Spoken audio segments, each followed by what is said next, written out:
ನಮಸ್ಕಾರ. ಇವತ್ತು ನಾವು ನಮ್ಮೆಲ್ಲರ ದೈನಂದಿನ ಜೀವನಕ್ಕೆ ಸಂಬಂಧಪಟ್ಟ ಒಂದು ತುಂಬಾ ಇಂಟ್ರೆಸ್ಟಿಂಗ್ ವಿಷಯದ ಬಗ್ಗೆ ಮಾತಾಡೋಣ. ಅದೇ ಪ್ರಕೃತಿಯ ಹಸಿವು ಮತ್ತು ನಮ್ಮ ಸ್ವಭಾವದ ಹಿಂದಿನ ವಿಜ್ಞಾನ. ಇದು ನಮ್ಮ ಲೈಫ್ ಮತ್ತೆ ನಮ್ಮ ಸಂಬಂಧಗಳ ಮೇಲೆ ಹೇಗೆ ಪರಿಣಾಮ ಬೀರುತ್ತೆ ಅನ್ನೋದನ್ನ ಕೇಳಿದ್ರೆ ಖಂಡಿತ ಆಶ್ಚರ್ಯ ಆಗುತ್ತೆ. ಹೊರಗಡೆ ದಿನಪೂರ್ತಿ ದುಡ್ದು ಸುಸ್ತಾಗಿ ಮನೆಗ್ ಬಂದಾಗ ಯಾಕಪ್ಪ ಸಣ್ಣ ವಿಷಯಕ್ಕೂ ಸಿಟ್ಟು ಬರುತ್ತೆ, ಕಿರಿಕಿರಿಯಾಗತ್ತೆ ಅಂತ ಯಾವತ್ತಾದ್ರೂ ಅನಿಸಿದ್ಯಾ?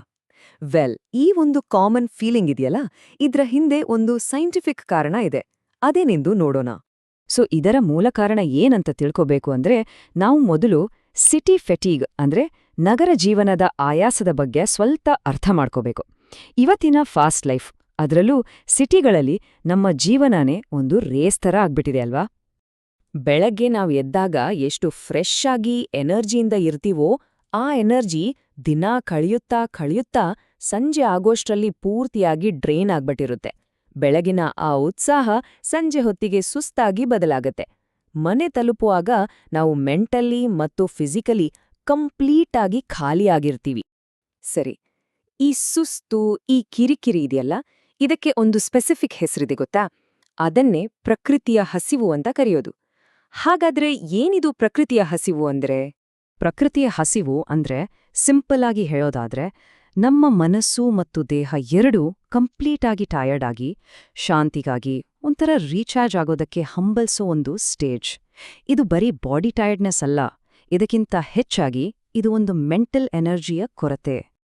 ಸರಿ, ಈಗ ಈ ಕಿರಿಕಿರಿಯ ಹಿಂದಿನ ಸೈನ್ಸ್ ಏನು ಅಂತ ಸಿಂಪಲ್ ಆಗಿ ಅರ್ಥ ಮಾಡ್ಕೊಳ್ಳೋಣ ಬನ್ನಿ. ಇದು ಸುಮ್ನೆ ನಮ್ಮ ಮೂಡಲ್ಲ, ನಮ್ಮ ಬ್ರೈನ್ ಒಳಗೇನೇ ಕೆಲವು ಚೇಂಜಸ್ ಆಗ್ತಾ ಇರುತ್ತೆ. ನೋಡಿ, ನಮ್ಮ ಬ್ರೈನ್ನಲ್ಲಿ ಅಮಿಗ್ಡಾಲಾ ಅಂತ ಒಂದು ಪುಟ್ಟ ಭಾಗ ಇದೆ. ಇದನ್ನ ನಮ್ಮ ಎಮೋಷನಲ್ ಕಂಟ್ರೋಲ್ ಸೆಂಟರ್ ಅಂತನೂ ಕರಿಬೋದು. ಯಾವಾಗ ನಾವು ಸುಸ್ತಾಗಿರ್ತೀವೋ ಅಥವಾ ಸ್ಟ್ರೆಸ್ನಲ್ಲಿರ್ತೀವೋ, ಈ ಸೆಂಟರ್ ಓವರ್ ಆಕ್ಟಿವ್ ಆಗ್ಬಿಡುತ್ತೆ. ಇದ್ರ ರಿಸಲ್ಟ್ ಏನು?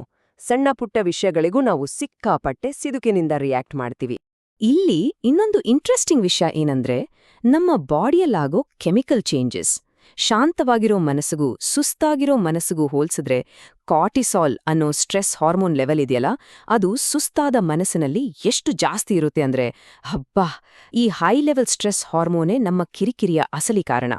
ಹಾಗಾದ್ರೆ ನಮ್ಮೊಳಗಿನ ಈ ಪ್ರಕೃತಿಯ ಹಸಿವು ಮನೆಯ ವಾತಾವರಣದ ಮೇಲೆ ಹೇಗೆ ಎಫೆಕ್ಟ್ ಮಾಡುತ್ತೆ? ಇಲ್ಲೇ ನೋಡಿ, ಮಾತುಗಾರ ಮತ್ತು ಕೇಳುಗ ಅನ್ನೋ ಎರಡು ಇಂಪಾರ್ಟೆಂಟ್ ರೋಲ್ಗಳು ಪಿಕ್ಚರ್ಗೆ ಬರೋದು. ಮನೆಯಲ್ಲಿ ಜಗಳ ಶುರುವಾಗೋದಕ್ಕೆ ಇದೇ ಮೇನ್ ಪಾಯಿಂಟ್. ಯೋಚ್ನೆ ಮಾಡಿ, ದಿನಪೂರ್ತಿ ಸುಸ್ತಾಗಿ ಬಂದ ಇಬ್ರೂ ಪಾರ್ಟ್ನರ್ಸ್ ತಮ್ಮ ಸ್ಟ್ರೆಸ್, ತಮ್ಮ ಆಯಾಸವನ್ನ ಹೊರಹಾಕ್ಬೇಕು ಅಂತ ಅನ್ಕೋತಾರೆ. ಅಂದ್ರೆ ಇಬ್ರೂ ಮಾತುಗಾರರಾಗೋಕೆ ಟ್ರೈ ಮಾಡ್ತಾರೆ. ಆದ್ರೆ ಪ್ರಾಬ್ಲಮ್ ಏನಂದ್ರೆ, ಇನ್ನೊಬ್ರ ಮಾತನ್ನ ಕೇಳೋ ಸ್ಥಿತಿಯಲ್ಲಿ ಯಾರೂ ಇರೋದಿಲ್ಲ. ಇಲ್ಲಿರೋ ಮೇಜರ್ ಡಿಫ್ರೆನ್ಸ್ ಇದೆ. ಮಾತುಗಾರ ತನ್ನ ಎನರ್ಜಿಯನ್ನ ರಿಲೀಸ್ ಮಾಡಿ ಶಾಂತಿ ಹುಡುಕ್ತಾನೆ, ಆದ್ರೆ ಕೇಳುಗನ ಪಾತ್ರವೇ ಬೇರೆ. ಅವನು ಅಥವಾ ಅವಳು ತಮ್ಮ ಎನರ್ಜಿಯನ್ನ ಕೊಟ್ಟು ಶಾಂತಿಯನ್ನ ಕ್ರಿಯೇಟ್ ಮಾಡ್ತಾರೆ. ಅಂದ್ರೆ ಒಬ್ರು ಎನರ್ಜಿ ತಗೋತಾರೆ, ಇನ್ನೊಬ್ರು ಎನರ್ಜಿ ಕೊಡ್ತಾರೆ. ಈ ಸಣ್ಣ ಎನರ್ಜಿ ಎಕ್ಸ್ಚೇಂಜ್ ಇದೆಯಲ್ಲ, ಇದನ್ನ ಅರ್ಥ ಮಾಡ್ಕೊಳ್ಳೋದು ತುಂಬಾ ಮುಖ್ಯ. ಹಾಗಾದ್ರೆ ಈ ಕಾನ್ಫ್ಲಿಕ್ಟ್ ಸೈಕಲ್ನ ಬ್ರೇಕ್ ಮಾಡೋದು ಹೇಗೆ? ಪರಿಹಾರ ಅನ್ಕೊಂಡಷ್ಟು ಕಷ್ಟ ಏನಿಲ್ಲ. ನಿಜ ಹೇಳ್ಬೇಕಂದ್ರೆ ಆಶ್ಚರ್ಯ ಆಗೋವಷ್ಟು ಸಿಂಪಲ್ ಆಗಿದೆ. ಆ ಶಾಂತಿಯ ದಾರಿ ಯಾವುದು ಅಂತ ನೋಡೋಣ ಬನ್ನಿ.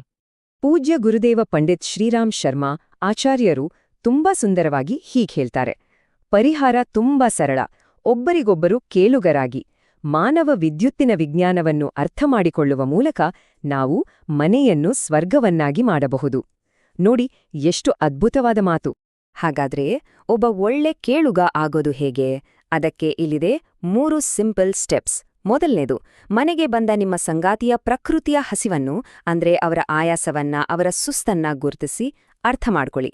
ಎರಡನೇದು, ತಕ್ಷಣ ರಿಯಾಕ್ಟ್ ಮಾಡೋ ಬದಲು ಮೊದಲು ಅವರ ಮಾತನ್ನ ಯಾವುದೇ ಜಡ್ಜ್ಮೆಂಟ್ ಇಲ್ಲದೆ ಅಡ್ಡಿಪಡಿಸದೆ ಕೇಳಿಸ್ಕೊಡಿ. ಅಂಡ್ ಫೈನಲಿ 3ನೇ ಸ್ಟೆಪ್, ವಾದ ಮಾಡೋ ಬದಲು ಅವರಿಗೆ ಸಹಾನುಭೂತಿ ತೋರಿಸಿ ನಿಮ್ಮ ಕಡೆಯಿಂದ ಒಂದು ಶಾಂತವಾದ ಎನರ್ಜಿಯನ್ನ ನೀಡಿ. ಈ ಸಣ್ಣ ಬದಲಾವಣೆ ಇದೆಯಲ್ಲ, ಇದು ನಿಜಕ್ಕೂ ಅದ್ಭುತವಾದ ರಿಸಲ್ಟ್ ಕೊಡುತ್ತೆ. ಈ ಎಲ್ಲಾ ವಿಷಯಗಳನ್ನ ತಿಳಿದ ಮೇಲೆ ಈಗ ನಮ್ಮ ಮುಂದಿರೋ ಪ್ರಶ್ನೆ ಒಂದೇ. ಇವತ್ತಿನಿಂದ ಮನೆಯನ್ನ ಒಂದು ಸ್ವರ್ಗದ ಹಾಗೆ ಬದಲಾಯಿಸೋಕೆ ಆ ಮೊದಲ ಹೆಜ್ಜೆಯನ್ನ ಯಾರು ಇಡಲು ಸಿದ್ಧರಿದ್ದಾರೆ? ಕೊನೆಯದಾಗಿ ಒಂದು ಪ್ರಮುಖ ಸೂಚನೆ. ಈ ವಿಶ್ಲೇಷಣೆಯಲ್ಲಿರೋ ಎಲ್ಲ ವಿಷಯಗಳು ಪೂಜ್ಯ ಗುರುದೇವ ಪಂಡಿತ್ ಶ್ರೀರಾಮ್ ಶರ್ಮಾ ಆಚಾರ್ಯಜಿಯವರ ಸಾಹಿತ್ಯ ಮತ್ತು ಆಧುನಿಕ ವೈಜ್ಞಾನಿಕ ಸಂಶೋಧನೆಗಳನ್ನ ಆಧರಿಸಿದೆ. ಇದು ಸಂಪೂರ್ಣವಾಗಿ ಶೈಕ್ಷಣಿಕ ಉದ್ದೇಶಕ್ಕಾಗಿ ಮಾತ್ರ.